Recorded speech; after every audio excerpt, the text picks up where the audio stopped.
일어나라 주께서 세임 주리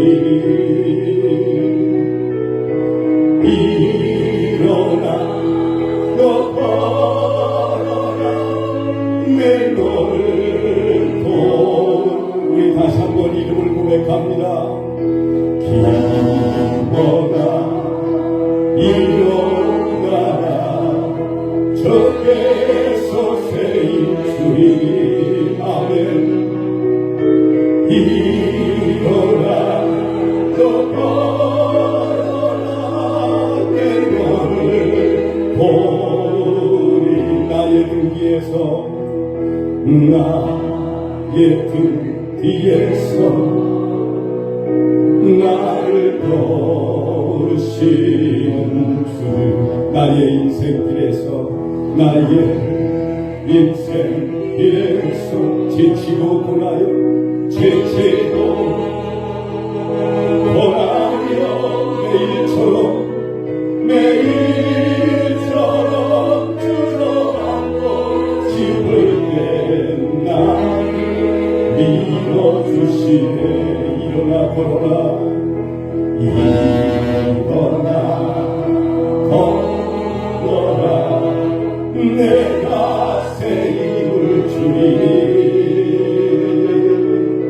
일어나 너 걸어라 내 너를 우리 힘차게 박수 치면서 일어나 걸어라 일어나 걸어라 내가 새 힘을 주리 아멘 일어나 너 걸어라 내 너를 보고 일어나 걸어라 일어나 걸어라 내가 새 힘을 주리 아멘 일어나 너 걸어라 내 너를 보고 나의 등 뒤에서 나의 등 뒤에서 나를 도우시는 주 평안히 길을 가되 보이지 않아도 지치고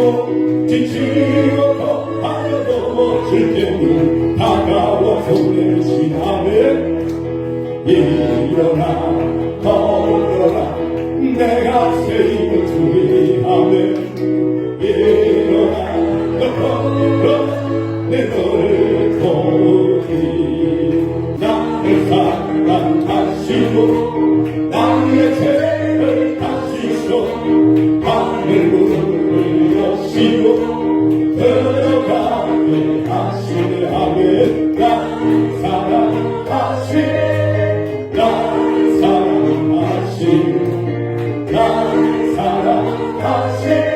성경에 쓰였네 내가 연나 갈수록 더 깊이 여기사 높은 원자 위에서 나를 보시네 하며 나를 사랑하시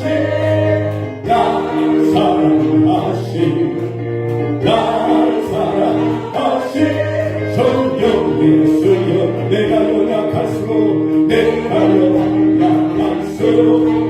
더욱 깊이 여긴 삶의 높은 원자 위에서 나를 보시네 하며 나를 사랑하시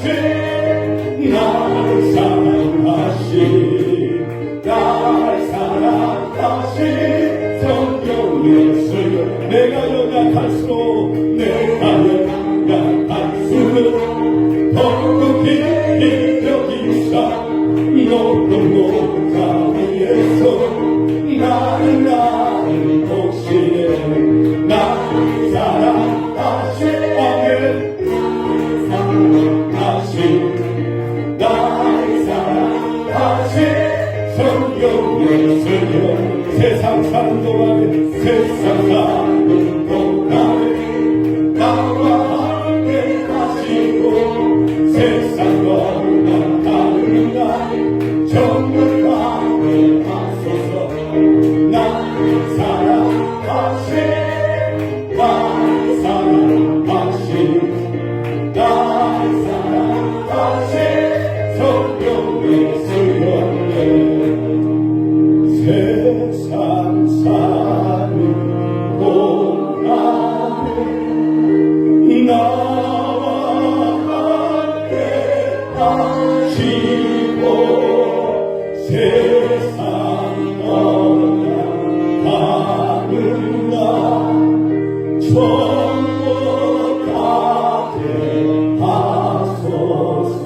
아멘. 나 사랑하시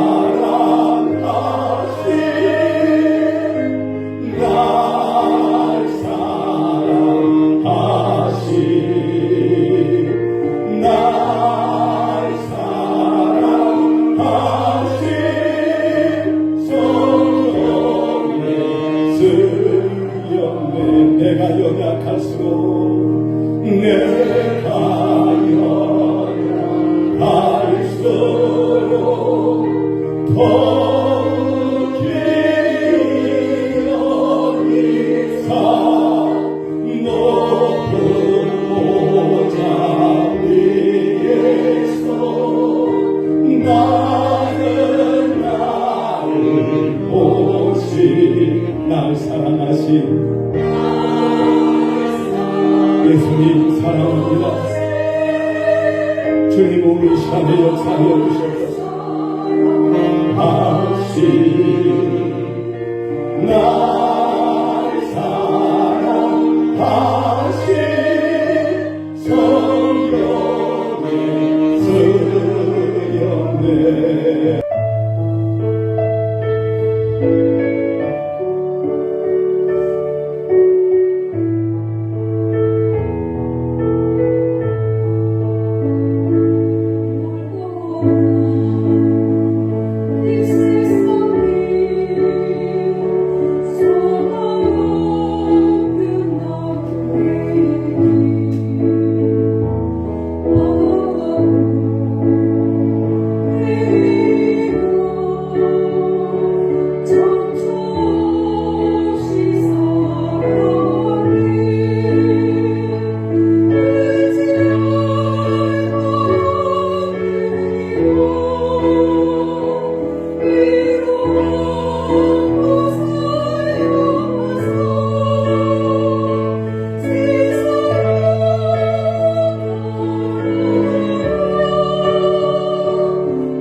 너희 시내가에 심은 나무라 하나님의 사랑 아래 믿음 뿌리 내리고 주의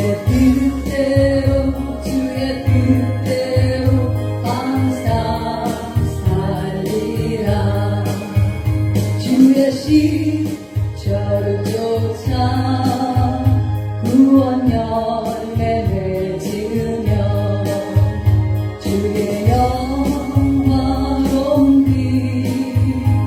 너를 구하리니 주의 뜻대로 항상 살리라.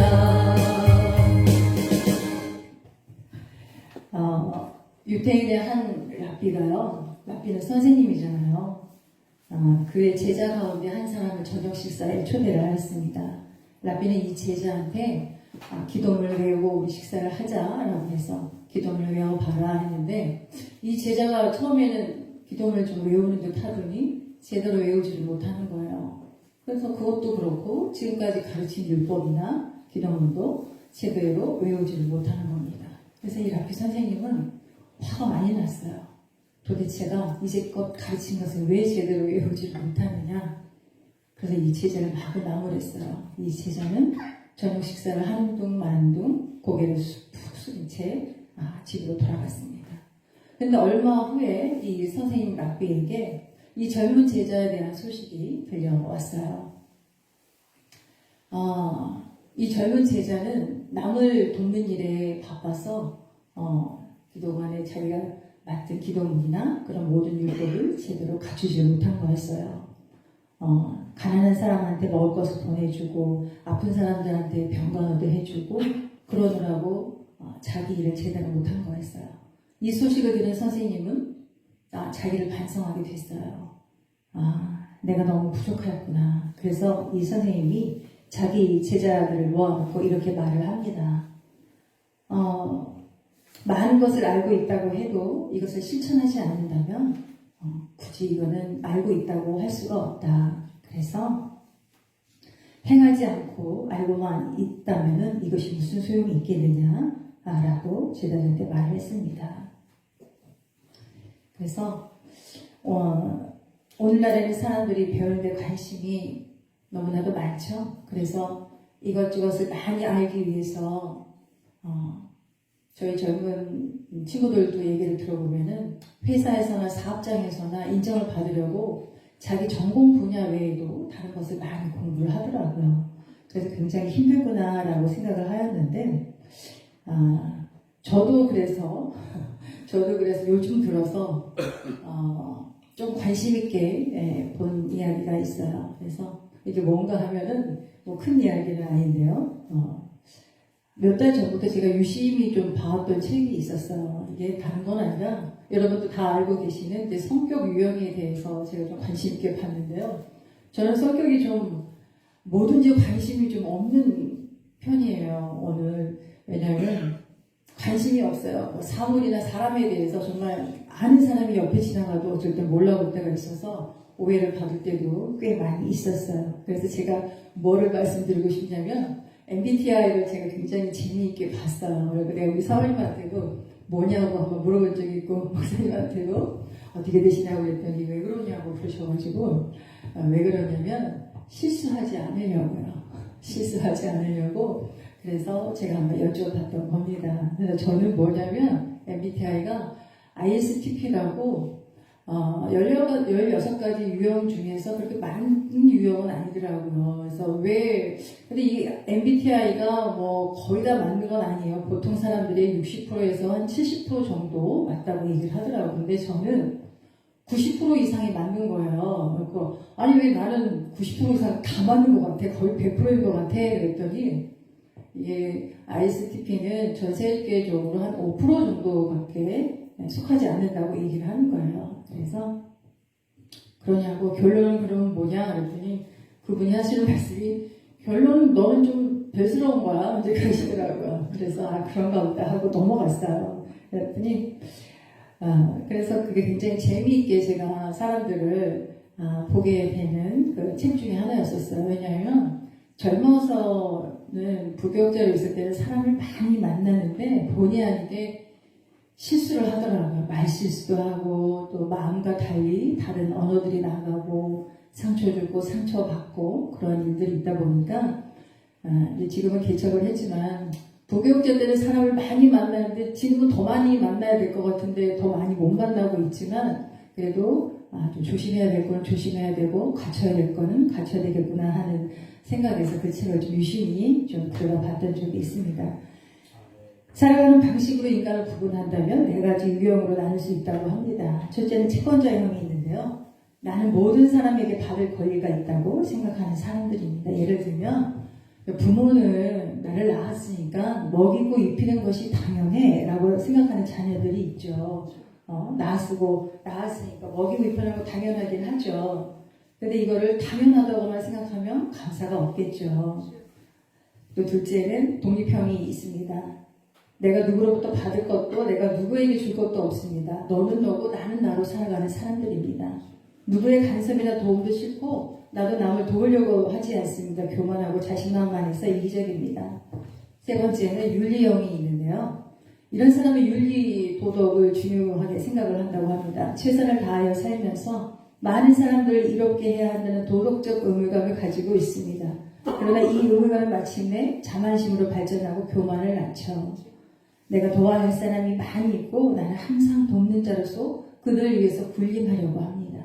네 번째는 채무자로서의 생을 사는 사람들이 있는데요. 나는 모든 사람들로부터 빚을 지고 있고 부모님에게 빚을 지고 있고 스승에게 빚을 지고 있고 교회에 빚을 지고 있고 하나님께 빚을 지고 있다고 생각하고 일생 빚을 갚는 심정으로 열심히 선을 행하는 사람들이 있습니다.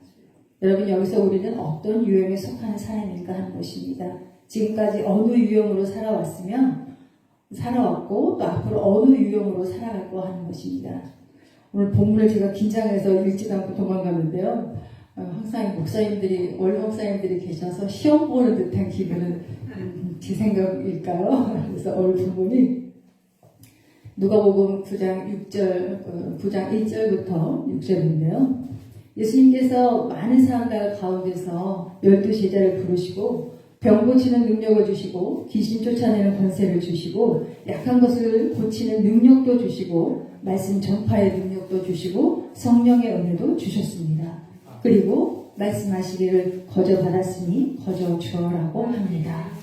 그러나 간혹 주님께서 주신 걸로다가 장사하는 사람들도 있죠. 그래서 우리는 더욱 이 말씀에 귀를 기울여야 합니다. 우리는 거저 받았음을 알아야 합니다. 저희가 엄마 뱃속에서 나올 때 뭐 들고 나온 분 계십니까? 저도 없어요. 세상에 올 때 저희는 가지고 온 것이 아무것도 없습니다. 하나님한테 모든 것을 거저 받았는데 그렇게 생각이 잘 안 됐었어요. 생명도 거저 받았고 건강도 재산도 자식도 거저 받았고 구원도 은혜도 그분의 사랑도 거저 받았습니다.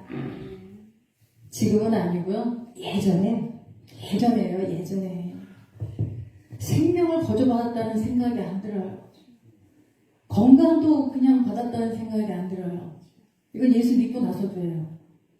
그러니까 왜 생명을 거저 받았다라고 생각이 안 들냐면 생명에 엄마 아빠 자기네들이 좋아서 낳았으니까 나의 의사와는 상관없이 그리고 건강도 어려서 저는 중학교 한 초반 때까지 관절염이 좀 심해가지고 대근 상장이 없어요. 학교 다닐 때. 그래서 걷기도 힘들고 양쪽 다리는 계속 막 이상하게 멍이 들고 막 그래서 애가 자꾸 아프면 좀 소심해지잖아요. 소심해지고 좀 작아지고 그래서 어렸을 때 기억이 아빠 오토바이 타고 병원 다니는 기억이 굉장히 많아요. 그래서 감사하다는 생각이 요만큼도 든 적이 없어요. 동방의 의인이었던 욥은 어느 날 갑자기 10명의 자녀가 담장 밑에서 깔려 다 죽죠. 재산도 하루아침에 다 날아갑니다. 그럴 때 옆에서 기가 막히게 조언을 해주는 사람이 있죠. 당신 나가서 당신 하나님 욕하고 죽어.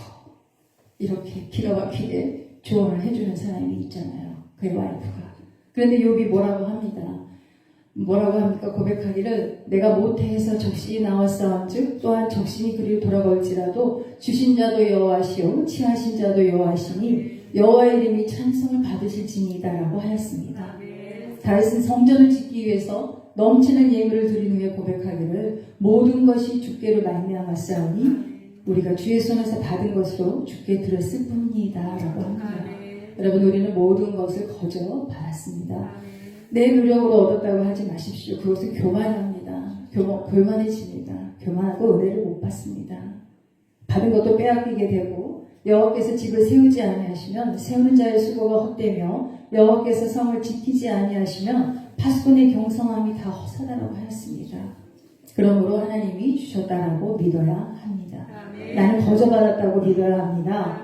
하나님의 은혜로 살고 있고 주의 은혜로 잘 살고 있다고 믿어야 합니다. 근데 이게 그냥 믿어지진 않아요. 하나님이 은혜 주셔야 믿는 거지, 믿어지는 거지, 내가 그렇게 믿고 싶어요 해도 안 될 때가 있더라고요. 안 되는 거는 하나님이 역사하셔야 돼요.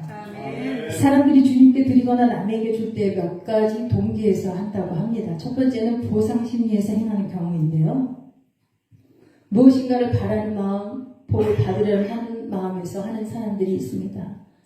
저도 부교육자 생활을 통해서 많은 사람들 만나고 또 보면 제가 전직 보살이었잖아요. 그러니까 보살이란 말이 그 무속인들이 갖다 붙여서 그게 무당이라는 뜻인데 그게 무당이라는 뜻이 아니에요.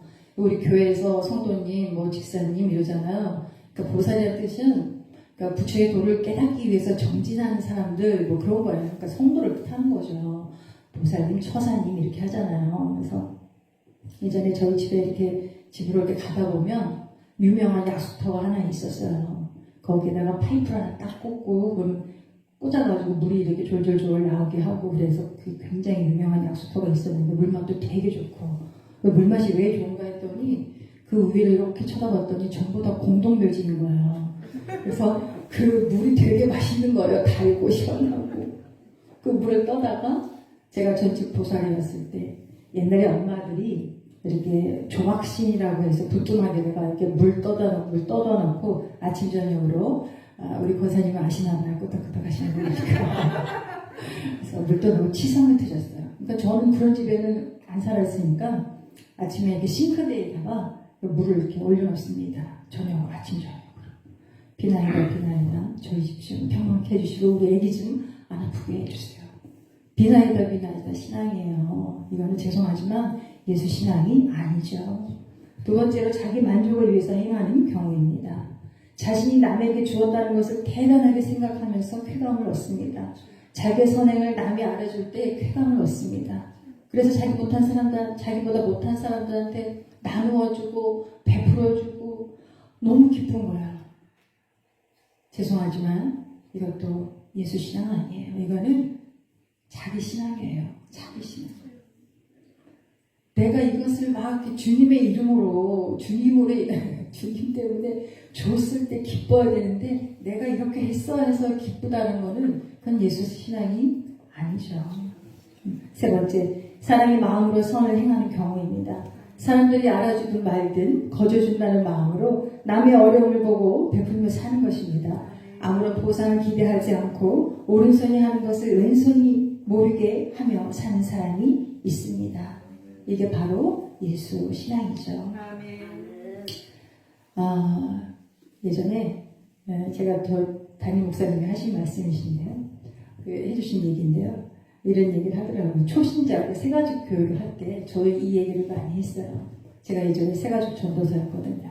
그러니까 예전에 한 어린아이가 있었어요. 이 어린아이가 어렸을 때는 심부름도 잘하고 그러면 엄마가 칭찬도 해주고 학교에서 성적도 잘 받아오면 너무너무 칭찬해주고 다른 사람들한테 자랑도 하고 막 그래주는 거예요, 엄마가.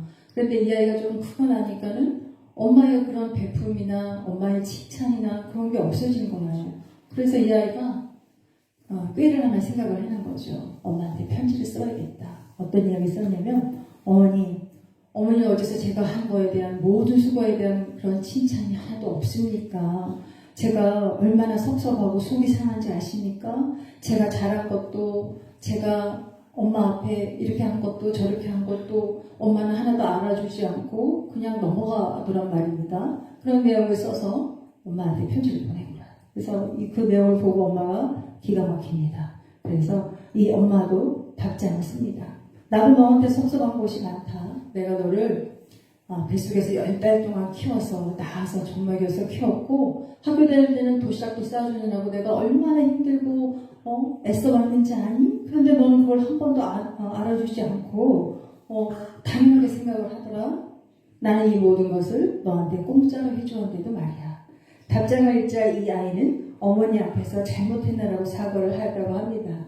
예와 얘기를 하지만 여러분은 어떻습니까? 이 어린아이와 같은 마음을 가지고 있는 것은 아닙니까? 그렇다면 애당초 마음가짐이 잘못된 것입니다. 성경은 우리에게 이렇게 말씀합니다. 거저 받았으니 거저 주어라. 거저 받았다는 것을 인식하는 것에서부터 출발을 해야 합니다. 거저라는 말은 공짜고 또 은혜고 선물이라는 말입니다. 나의 공로나 나의 의가 조금도 개입됨이 없이 받았다는 말이죠. 세 번째, 거저 주며 살 때 유익이 있습니다.